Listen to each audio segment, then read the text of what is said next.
그럼 이 질병보장에 청구할 때 유의할 점이 있을까요? 가장 유의할 점은 연구장애 여부입니다. 어린이는 계속 성장기에 있다 보니 전문의를 통해서 연구장애 평가를 받기란 매우 어렵습니다.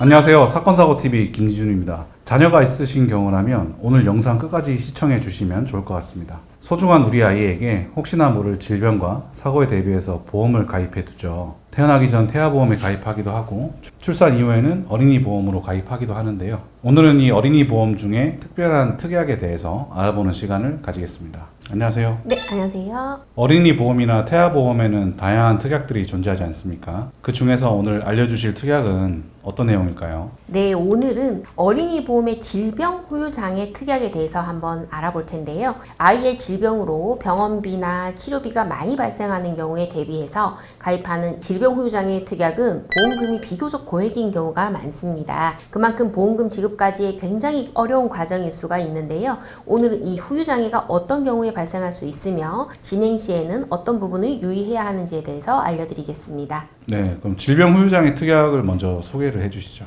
보험 기간 내에 발생한 질병을 원인으로 하여 충분한 치료를 시행했음에도 신체에 장애가 남는 경우 보험금을 지급하는 특약인데요. 보통 가입 금액이 3천만 원, 5천만 원, 1억, 비교적 이런 식으로 고액인 경우가 많습니다. 질병 후유 장애 특약은 주로 어떤 경우에 청구할 수 있나요? 네, 어린이의 경우 언어장애가 있는 경우가 굉장히 많은데요. 단순 발달 지연으로 인하여 약간의 언어장애는 해당되지는 않습니다. 자폐나 뇌질환 등의 원인으로 인하여 언어 표현에 제한이 있는 경우 후유장애 상태에 해당할 수도 있습니다. 또한 뇌병변 장애 등으로 인해서 일상생활에 있어 보호자 등의 전적인 돌봄이 필요한 경우라면 신경계 장애에 해당이 돼서 일상생활 기본 동작 제한으로 평가가 가능하고요. 각종 지체 장애가 있는 경우에 팔다리 또는 손가락, 발가락 장애 등으로 평가 가능할 수도 있습니다. 언어 장애가 많다고 말씀해 주셨는데요. 언어 장애는 약관에서 장애 지급률은 몇 %에 해당하나요? 언어 장애의 경우 말하는 기능에 심한 장애를 남긴 때에는 60%,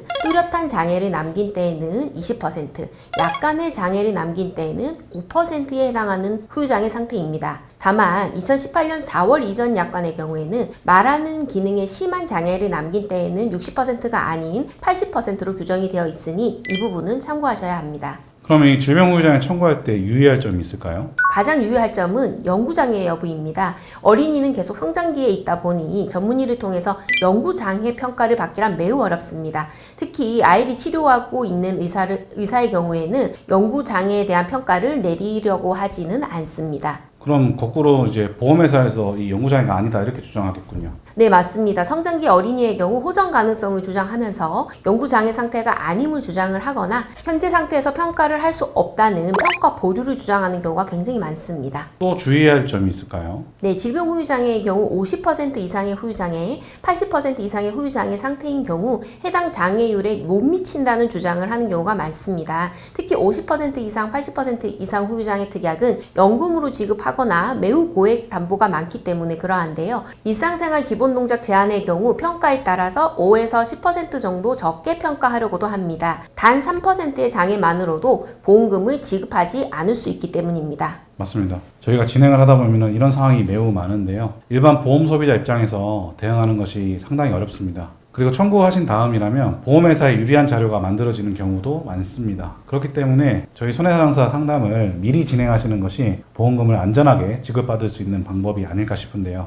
네, 맞습니다. 보험회사는 거대한 전문가 집단을 이기고 수천만 원 이상의 보험금을 지급받아야 하기 때문에 처음부터 착실히 준비를 잘 하는 것이 매우 중요합니다. 네, 말씀 잘 들었습니다. 오늘은 김은 손해상사님과 함께 어린이 보험, 태아보험, 질병 후유장애에 대해서 알아보는 시간이었습니다. 오늘도 좋은 정보 알려주셔서 감사합니다.